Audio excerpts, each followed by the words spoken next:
I Oh. don't have anything to say, Okay. I'm just kidding. Welcome to the SBL information session.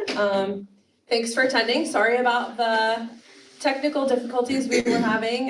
We wanted to try and get the Q&A feature working.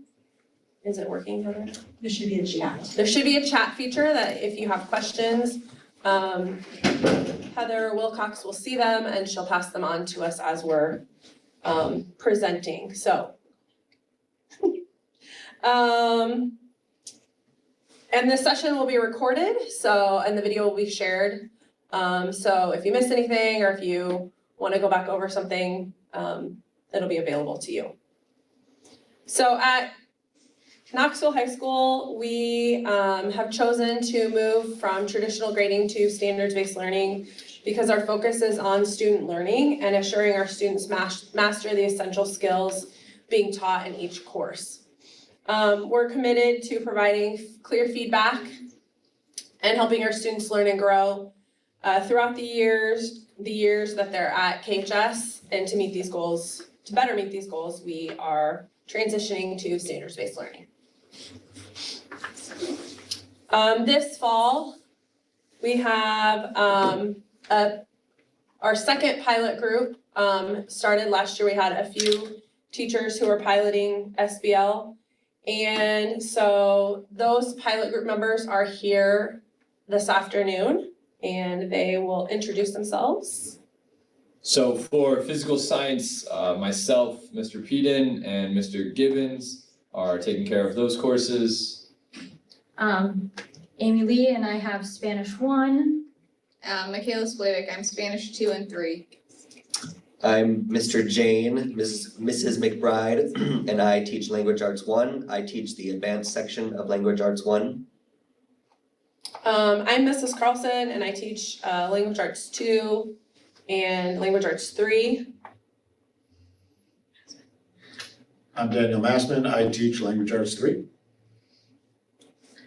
I am Kelly Kiefer. I teach Introduction to Business. And then we also have standards-based learning in Health 1 with Mr. Spoor, and then also in our Agriculture, Food, and Natural Resources course with Ms. Johnston.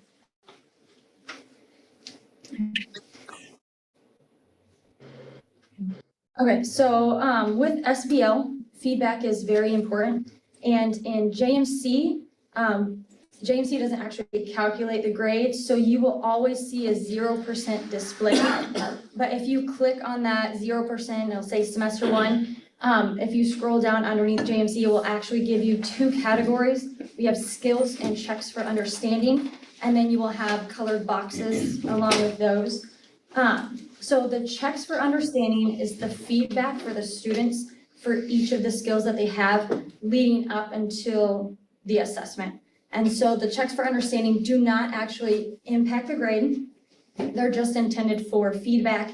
And that's where, like, if students need to come in for Panther time or get some extra help to improve those skills, we can kind of find that out before the actual assessment. And each checks for understanding will have 2 progress grades put in before we take the assessment. The next. So the next slide. So this slide explains kind of what it looks like in JMC. So the skills category will be first, but underneath skills it will say like checks for understanding. And then each of the checks for understanding will have a skill associated with the assignment or the practice. The assessment 1, like assessment 2, we unfortunately are unable to change that. So you will always see the assessment 1, but the unit or evidence descriptor is what will come after that. And those will always have like a unit 1 or unit 2 associated with that. And then underneath it with the squares, you can see what the scores for the feedback are, whether they got the 3 or the 2, the 4.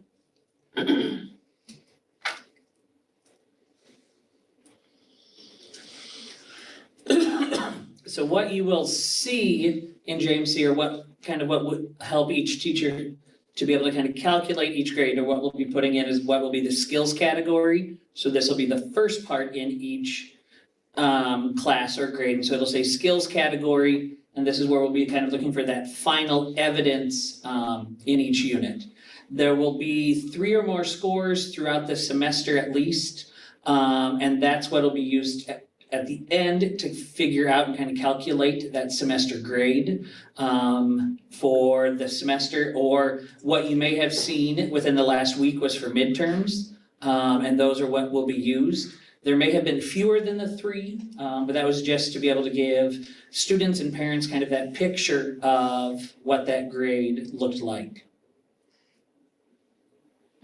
So here again, you can kind of see that where at the top of it has that skills category, and then you can see the name or how we identified each one of those skills, what the assessment was called, and then what that evidence would be, so that 4, 3, 2, or 1 for each one. So the colored boxes on JMC align with our proficiency scale. So the proficiency scale will be the same in each class. A 4 means they are exceeding, they can do more than what's expected of them. A 3 is proficient, they do everything that you ask them to do, that's on the rubric. A 2 means they're approaching proficiency, they're getting there. A 1, they're developing their foundational skills. An I means your student has submitted evidence, but it does not show that they understand the standard. And an N means that they have not submitted any evidence. And then those scores, the 4, 3, 2, 1, they get their scores based off of their rubrics. So this is an example of a rubric in one of my Spanish classes. So at the very top, you can see the skills writing, and then explains. So if they want to exceed, it explains what that would mean with writing. And then it also has learning targets, so when they go to take their assessment, exactly what they can do in their writing, what it is they can do. And it says what the assessment is, so that they're prepared for the test, where they know what's coming. And then there's a space for to have student reflection and for the teacher to give feedback. All right, so the next part here, when you're looking at JMC and you see an I or an M, kind of what does that mean? Earlier we mentioned there's those 2 sections, right? We have our checks for understanding and our skills. If you see an I or an M in the checks for understanding, it means that your student currently is running the risk of not being fully prepared when that skill assessment comes around. So if we see those and we haven't taken the assessment yet, it's good habit to get into the Panther times, to get those skills practiced so that we can be better prepared for when that assessment comes around. What we need to note though, is those are not factored in. We've already said that once, but just as a reminder, those are not factored into the final grade. So if at the end of the semester, there's a missing score in the check for understanding, it is not impacting your student's final grade. When it does impact the grade is when we get into that skills category. So these are the ones that they shouldn't be missing in JMC for long. These are the ones that us as teachers are going to be very adamant about getting the student in for Panther time, replacing that I or that M with an actual score, because if we do not get those, your student runs the risk of failing the course. And the reason that they run the risk is because we grade by a body of evidence. Kelly's going to get into it in a second.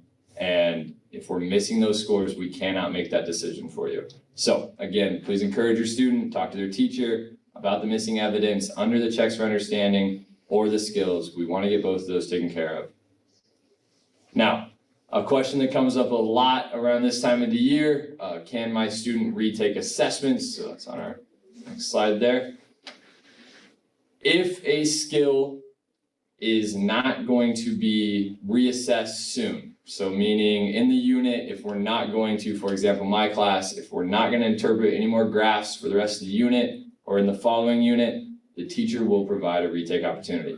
But what you're going to hear a lot, because as it says on that first bullet point there, we do try and provide a lot of opportunities to for the students to give us evidence. You're going to hear a lot like retakes are not being offered for this assessment. Instead, practice the skill. And when we take another assessment in 1 to 2 weeks, we want to see that growth. That's what this is all about. It's about that growth piece. So the answer is going to vary. It depends on where the teacher's at in their current units and what's coming ahead. But always feel free to ask us if retakes are going to be an option. And normally we tell the students beforehand on the assessment if they're going to be able to retake it or not. So they should know going in where that's going to stand.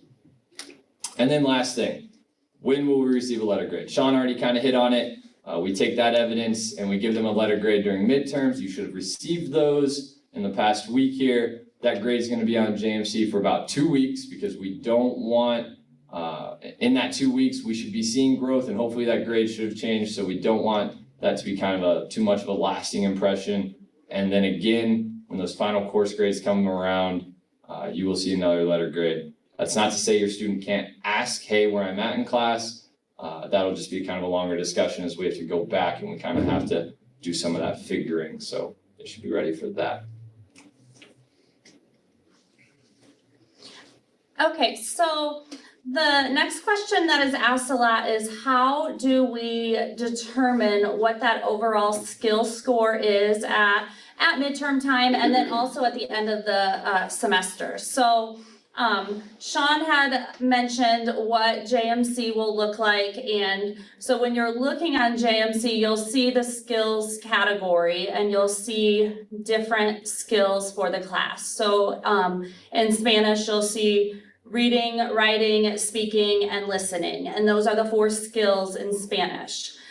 So what the Spanish teachers will do is in the skill of reading, they would look at the body of evidence for that skill. And so they'll look at all of what they've done in the skill scores for reading. And then they would look at the most recent scores. And then the third step is they may need additional evidence because your student may be, showing growth, but may be really close to a 3, but may need to show them a little more evidence that they're at that 3 level. So the teacher may need to get a little additional evidence from your student to determine that final skill score. And then once that is determined, or once that's taken care of, then they would determine that final score on that skill. And so the teacher will do that for each skill in the course. So in Spanish, there are 4 skills. So your student will have 4 overall skill scores. And so that's how you can break that down. And then to determine your grade, your student's grade in the course, they will look at those scores and they will determine if your student has an A, B, C, D, or an F. And this is a big one that students, it's an adjustment for students and it's an adjustment for parents because it's a new way. They want to know what their grade is at all times throughout the semester, but we use those skill scores at the end of the semester. So if your student, and we'll use Spanish again because that's an easy example, and I know this from the parent perspective too, that if you have those 4 skills, and if in all 4 of those skills your overall score is a 3 or a 4, then your student would get an A in Spanish for that semester. If you have 1, 2, okay, if you see the B level, skills achieved at 2 or above with at most 1, 2, so it would be 1, 2, and then 3s and 4s on those skills, then you would have a B. The C would be skills achieved at the 2 or above with 2 or more at the 2 level. And then a D would be 1 skill achieved at the 1 level. And then an F would be if 2 or more skills are achieved at the 1 level. And then you'll also notice there's an important note that if your student has any missing evidence in the form of the I or the M, then the student runs the risk of failing the course because there may not be enough evidence. So that's why Chris had mentioned that it's really important in the skills that if a student is missing any skill scores or has an I in any of the skill scores, that we will be having that student come in during Panther time. We will be working with that student because we need that evidence to be able to determine your student's grade in the course.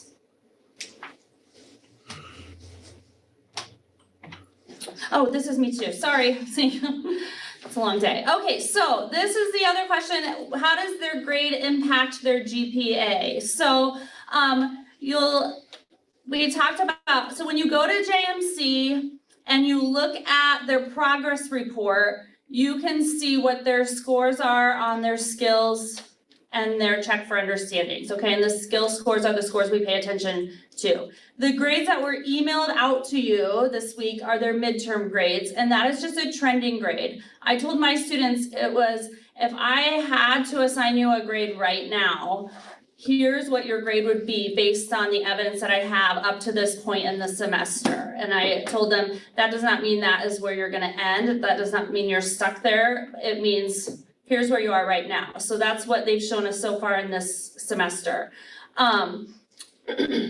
The semester grades are the grades that are used towards GPA. And so for students that are not freshmen, they're used to getting that A, B, C, D, F, and it going into their high school GPA. For freshmen, this will be their first semester where they'll start building their high school GPA. But if, and so we kind of showed how you get the A, B, C, D, and F. And if you have more questions about GPA, that's definitely something you can reach out to your child's teacher, the counselors. But we do have a 4.0 GPA scale. So, I mean, and so these grades do transfer right into that 4.0 scale. We get that at the end of the semester. So if they have an A with those 3 or 4 levels, then that would transfer over into an A on the report card. So it will still show up as a grade on the report card. It will still factor into their GPA because we do know that they need a grade, they need the GPA. It affects colleges, scholarships, all of that. So we know that, and so we've got that all set up.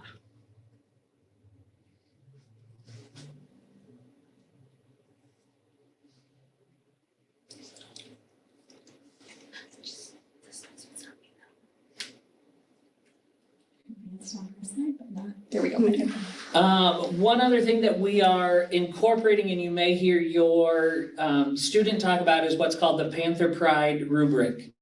One thing that has kind of been pulled from the SBL grading is kind of the behavior side, but we want to be able to provide feedback to your child about kind of how they're doing in class. And so what this rubric is made up of is kind of 5 different parts. So what it looks at is the kind of personal responsibility, respectful, collaborator, is adaptable, demonstrates critical thinking, and effective communicator.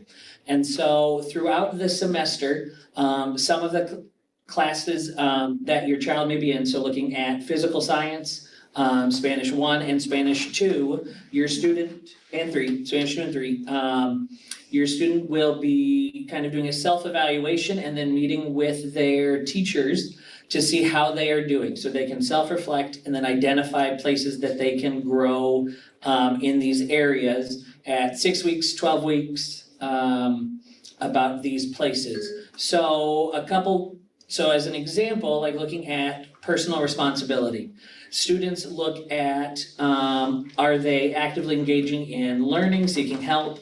Do they arrive on time to class every day? Do they submit work? Are they prepared? Bring everything they need, so pencils and iPad charged, and have appropriate behavior.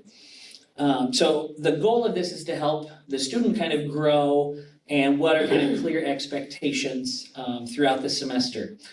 Right now, these aren't being reported out, so these are kind of, again, a kind of a guideline and to help the student know and where they're at and how they can grow.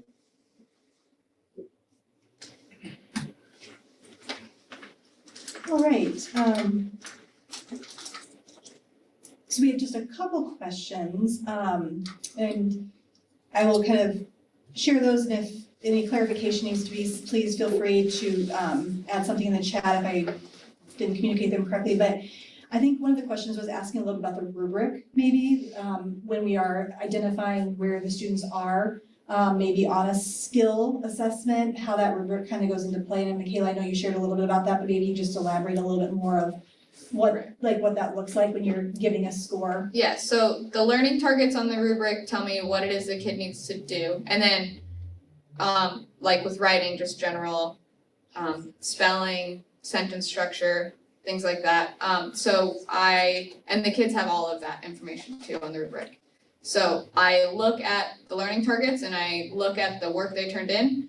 And if it meets the learning targets, so like if they can talk about their daily activities and personal preferences and they can compose communications for public distribution, like a blog post, and they have things spelled mostly correctly and their sentence structure is right, their verbs are right, then that tells me then they know what they're doing, and that would be the 3. Whereas if I look at the learning targets or the success criteria and they're off a little bit on one of those, and they're just not quite there being able to do those things, that would be where we're at the 2.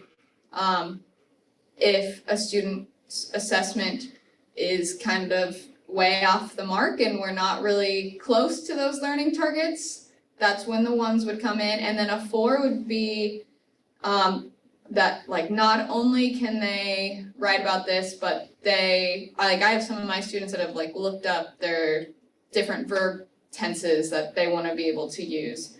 And they can apply those to different verbs. Or they make a more complex sentence that uses like direct and indirect objects. So things like that would be more complex that we don't spend a ton of time on in class, but they have seen before and then they can apply it to their own writing. Thank you very much.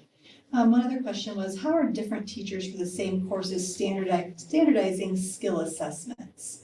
So maybe kind of around that common assessment piece for those of you who are sharing a course. So for physical science, I teach a majority of the courses, but Sean has a course of it as well.